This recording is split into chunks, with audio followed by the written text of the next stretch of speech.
खरं तर इथे इतकं हेवी चालतं ना, कारण ॲक्सिडेंट होतात. म्हणजे ज्या गोष्टी आमच्या हाताबाहेर आहेत त्याही इथे काही वेळेस हँडल कराव्या लागत आहेत. तरी प्राथमिक PHC आहे तरी. अदरवाईज रुरलला एवढे हेवी पेशंट्स असतात. पण खूप जास्त लोड असताना सुद्धा प्रत्येकाला तरीही सगळेजण म्हणजे करत आहेत ही गोष्ट. आणि याची दखल कोणीतरी घेत आहे याचा मला खरंच आज आनंद होत आहे. म्हणजे खूप बरं वाटतं, कारण की प्रत्येक ठिकाणी आम्ही कुठेतरी ना हे प्रॅक्टिकली कामं करताना आम्ही ऑनलाईन ज्या गोष्टी असतात तिथे कमी पडून जातो, कारण आम्हाला तो वेळ मिळत नाहीये. पण ही नोंद ना ती लोक घेतच नाहीये. पण इथले आणि लोकल लोकांनाही त्या काही गोष्टी म्हणजे नाही समजून येते.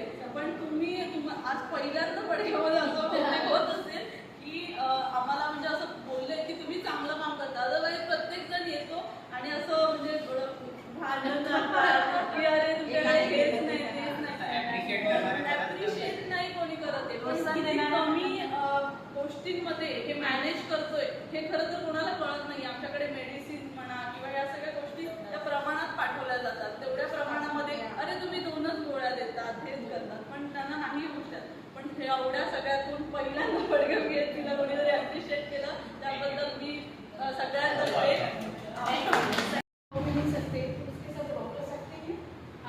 आंखों में नींद नहीं ला सकते तो उसके लिए जाग तो सकते हैं। ये एक भावना है जो हम आपसे शेयर करना चाहते हैं। We always there for you if any time you need us. हमको बहुत अच्छा लगा आपसे मिलकर, बहुत सारी दुआएं हैं और आगे भी आप इस हॉस्पिटल को एक नामचीन कोई काम कर जाए। ऑर्डिनरी तो सब कोई करता है, तो ऐसा भी हमको अपेक्षा है कि आप तक बहुत माशाल्लाह एनर्जेटिक भी हैं, पोटेंशियल भी है आपके अंदर, जैसा सीख पढ़ते आए हैं, डिग्री लेकर आए हैं और प्रैक्टिकल लाइफ में आने के बाद थोड़ा सोशल लाइफ से हमारा जैसे आपने कहा कम होता है, पर हम ये सारी चीज़ें शेयर करेंगे आपको भी भेजेंगे और एक हम भेजेंगे। Thanks you. 29 वर्ष झाली मला ह्याच एकाच ठिकाणी सर्व्हिस. जसे तुम्ही शासनाचे कर्मचारी आहेत तसेच मी पण एक शासनाचे कर्मचारी माझ्यासोबत आहे. माझ्या मुख्याध्यापकांमध्ये आणि पूर्ण माझा स्टाफ आहे की आपण अगोदर काम करत असतो, हात असतो उद्देश डोळ्यासमोर तर सगळ्यांना प्रत्येकाला आर्थिक गरज असते, म्हणून आपण आपल्या फील्डप्रमाणे किंवा आपल्या कौशल्यानुसार एखादा जॉब पकडतो तो करतो. पण त्याच्यात रुची घेऊन काम करणे आवड आणि आपल्या प्रत्येकाचा एक ठसा तयार करणे हे प्रत्येकाच्या मनात कुठेतरी लपलेलं असतं की आम्ही या ठिकाणी जाईन तर मी खूप चांगल्या प्रकारचं काम करेन.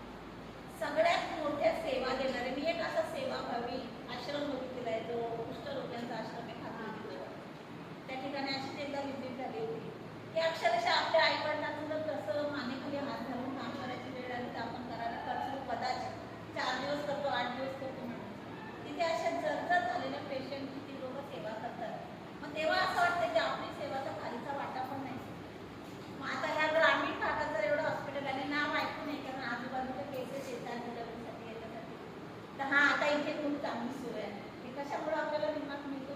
आपण दिलेल्या सेवेत ना, की तुमचा स्टाफ चांगला आहे, शक्य होईल तेवढे इथे प्रयत्न केले जातील. एखादी अपघाताची केस आली तर त्यावेळी धावणारे जे तुमचे पाय असतात, मदत करणारे हात असतात, पण त्या हातांना सावरण्यासाठी किंवा पुढच्या दृष्टीने बळ देण्यासाठी कोणीतरी असे सामाजिक छोटे मोठे कार्यक्रम केले तर थोडंसं त्याच्यात माणसाला अजून उत्साह येतो आणि करावं असं वाटतं का की हां आपली पण दखल घेणारं कोणतरी.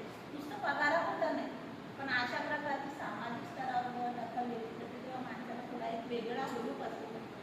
आमच्या मॅडम ज्या आहेत त्यांना अशा कामात खूप उत्साह असतो आणि त्या बरोबर प्लॅनिंग करतात. त्यांच्या डोक्यात बरोबर कल्पना येते की नाही आज हा विचार पण नव्हता मला, त्यांचीच कल्पना त्यांनीच आमच्यासमोर मांडली. मग आपल्याला जायचं आहे का आता आम्ही पण रिझल्टची कामं बघतो, पेपर चेकिंगचं काम करतो, त्याच्यातून वेळात काम होतं. तर उद्देश फक्त या कार्यक्रमाचा किंवा हे छोटंसं आपलं संमेलन घडवून आणण्याचा एवढाच आहे की एवढी सेवा करणारे जे हात जर आपल्या या ठिकाणी उपलब्ध नसतील तर बऱ्याचदा होतं की इथून भिवंडीला न्या, ठाण्याला ना पेशंट जाताना आपले रस्ते